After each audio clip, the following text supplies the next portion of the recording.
जब साक्षी भाव को साधते जाएं आप, साधते जाएं आप, साधते जाएं, तो अंत में आपको पता चलता है कि देखने वाला और जो देखा जा रहा है दृश्य, वो दोनों एक ही। ये बात समझ में नहीं आती, अभी आगे समझ में आएगी। लेकिन जब ऋषियों ने साक्षी भाव को गहरे में साधा तो पाया कि दृष्टा और दृश्य एक ही हो जाते हैं। देखने वाला स्वयं को ही देख रहा है, अब और कुछ बचता ही नहीं उसके अलावा। इसी अवस्था में जब ऋषि पहुंचता है तब अद्वैत की घोषणा करता है कि अद्वैत, दूसरा कुछ है ही नहीं। यानी दृष्टा और दृश्य एक हो जाते हैं, तो इन दोनों के बीच में जो संबंध था दर्शन का, वो भी समाप्त हो जाता है। तो तीसरा भी गायब हो गया। जब दृष्टा और दृश्य, जब दृष्टा ही बचा, दृश्य बचा नहीं, तो जो दोनों के बीच में संबंध था दर्शन का, वो भी गायब हुआ, तो शुद्ध अद्वैत प्रकट होता है।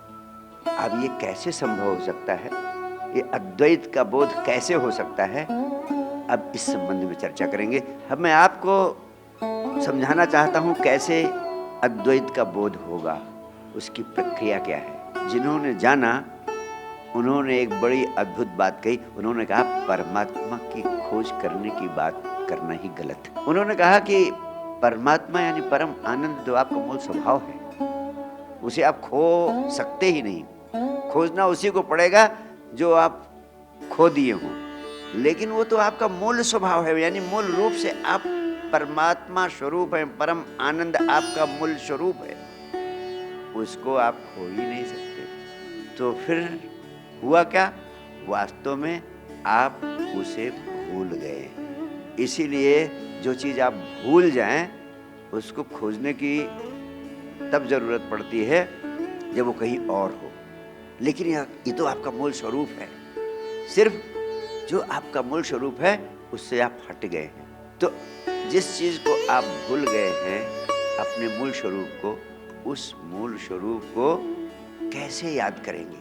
उसको याद करने के लिए ही भारतवर्ष में सुमिरन की परंपरा चली। सुमिरन का अर्थ है स्मरण, सुरति, स्मरण करना।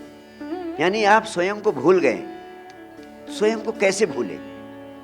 क्योंकि आप इस अनंत के जगत में अटक गए, इस अनंत के जाल में खो गए, इसलिए अपने मूल स्वरूप को भूल गए, स्वयं को ही भूल गए। तो पहला उपाय क्या है? पहला उपाय यह है कि स्वयं को हमेशा याद रखो। पहला उपाय है। साक्षी कौन है? आप रात सपना देखते हैं और सपने में बहुत कुछ देखते हैं, बहुत परेशान भी होते हैं सपने में। कोई छाती में छुरा भोंकने के लिए तैयार है और आप पसीना पसीना हो रहे, लेकिन सवेरे सो के उठते हैं तो कहते हैं सब झूठा था, वो तो सपना था। लेकिन जिसने देखा वो कौन है? वही आप। जो देखा वो सपना था, लेकिन आप थे। बचपन आया, जवानी आई, बुढ़ापा आया, लेकिन कोई तो है जिसने बचपन भी देखा, जवानी भी देखी और अब बुढ़ापे को भी देख रहा है। वो कौन है? वही है साक्षी। यानी साक्षी आप स्वयं हैं, लेकिन इस अनंत के जगत में आप स्वयं को भूल गए। इसलिए साक्षी भाव की साधना का पहला आयाम है कि आप स्वयं को कभी ना भूलें। दूसरी चीजों को देखते समय भी स्वयं को न भूलें, स्वयं पर ध्यान बनाए रखें। साक्षी भाव को साधने का पहला आयाम है स्वयं को कभी ना भूलें। यानी जब चीजों को देख रहे हैं उस समय चीजों को देखें, लेकिन इस बात का ध्यान रखें, किसका? देखने वाले का। यानी आपकी चेतना का तीर दो तरफा हो जाए। जैसे आप मुझे बोलते हुए सुन रहे हैं, तो आपकी चेतना का तीर मेरी तरफ है, लेकिन इसका तीर उसकी तरफ भी कर दीजिए जो मुझे बोलते हुए सुन रहा है। यानी आप शरीर के बाहर खड़े हो जाएं, आप साक्षी। बोलने वाले को तो देख ही रहे हैं, जो सुन रहा है उसको भी देखें, तो आपका ध्यान स्वयं पर भी रहेगा। साधना के रूप में अंकित की गई है कि आपकी चेतना का तीर दो तरफा हो जाए, double arrowed attention, double arrowed consciousness. और जब आप इस तरह से देखने लगेंगे तो एक समय देखते देखते देखते देखते आएगा कि दृष्टा और दृश्य एक हो जाएंगे, अद्वैत फलित होगा। ये कैसे होगा? ये सिर्फ आप अभ्यास करेंगे तो इस अभ्यास के फल के रूप में आप प्राप्त होगा। भगवान अष्टावक्र महागीता में सिर्फ यही विज्ञान सम्राट जनक को दिया।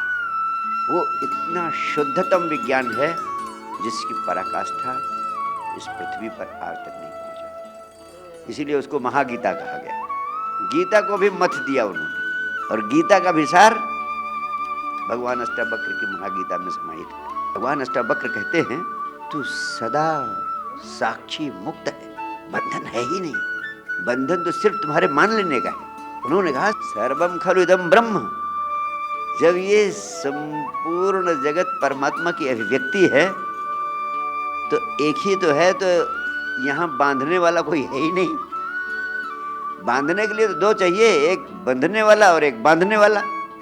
जब सर्वम खलु इदं ब्रह्म, जब परमात्मा ही अव्यक्त हुआ तो दूसरा तो कोई है ही नहीं, तो न कोई बांधने वाला है न कोई बंधने वाला है। और सारे बंधन सिर्फ मान्यताओं के, आप मान लेते हैं बंधन इसलिए बंधन है, अन्यथा आप मुक्त हैं। इसलिए जो मुक्त करने की बात करते हैं कि मुक्ति चाहिए, मोक्ष चाहिए, वो नासमझी की बात करते हैं। अगर साक्षी भाव उनकी समझ में आ जाए, इसी क्षण आप मुक्त हैं, कुछ करने की जरूरत नहीं, अपने स्वरूप को समझो।